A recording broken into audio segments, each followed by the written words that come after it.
It's the end of December at this time of recording, and we're taking this time to look back at 2022 and what a year it has been. I think 2022 was pretty successful.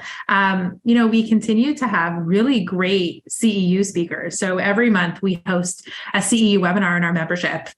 And sometimes that's, Shane or myself offering some CEU credits. But this year we got really lucky and had some really awesome guest speakers. Yeah, we had Robert Schramm, who spoke about the 7 steps, and that was really informative. If any of you have anybody in school, he talked about how to use self-monitoring systems in schools and how to, have a communication system with parents and how teachers can track progress, et cetera, et cetera. And that was really amazing.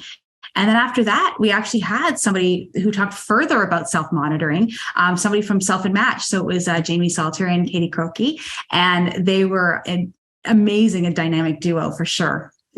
We had Emily Barron recently, who spoke all about sleep and the ethical considerations as BCBAs, us, teaching sleep or working on sleep. We were lucky enough to have Bridget Taylor, who spoke to us this year and to our members on compassionate care and how we can do better as BCBAs in that area. Brenda Eaton spoke about ACT, and that was really informative as well.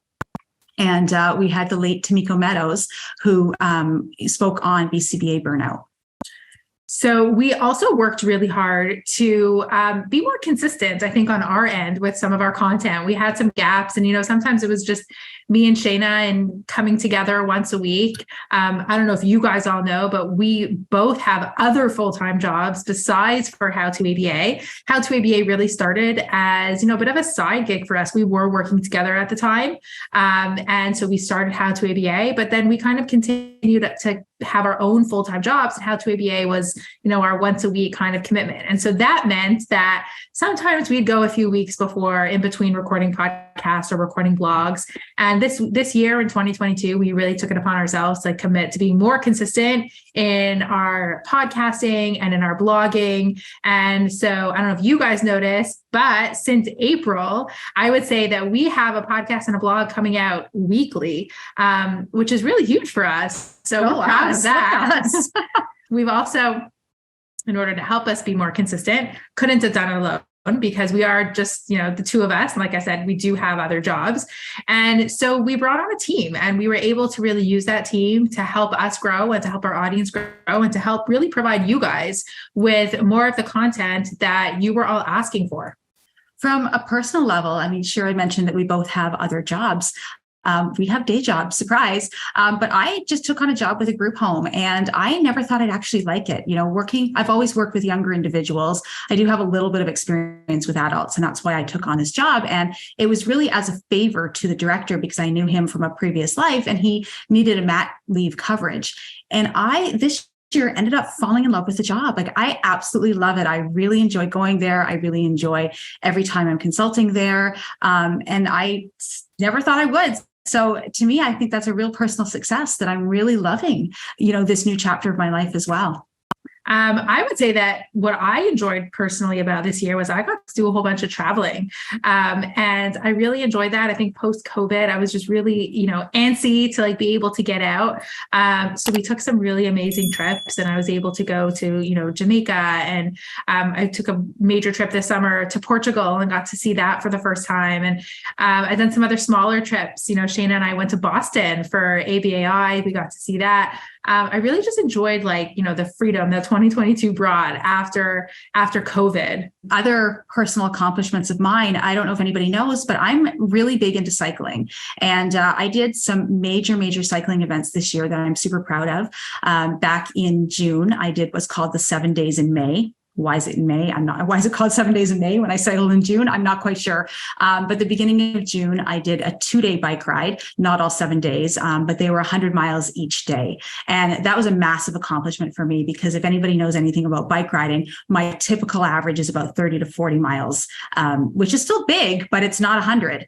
And then I did it again in the fall. I went down to Florida and I did what was called the Horrible 100. And I rode 50 miles the first day, and I was supposed to do 100 the second day, but it was freezing cold and it was pouring rain. So we ended up compromising with 75 miles. And I thought that was pretty good. So I don't have any cool hobbies like skiing and cycling, but I'm almost finished the crown. So that's good.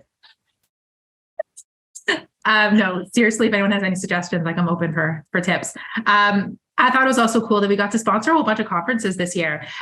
We most recently sponsored our local on TAPA conference, which is in Toronto, and there were, a couple hundred people who were attending and really learning on how to be better BCBAs. We also were sponsors at ABAI this year, so that meant we got to go to Boston and meet some really cool people, attend some really good sessions, and just really be a part of the continuing progression of ABA as a field, which is really important to us.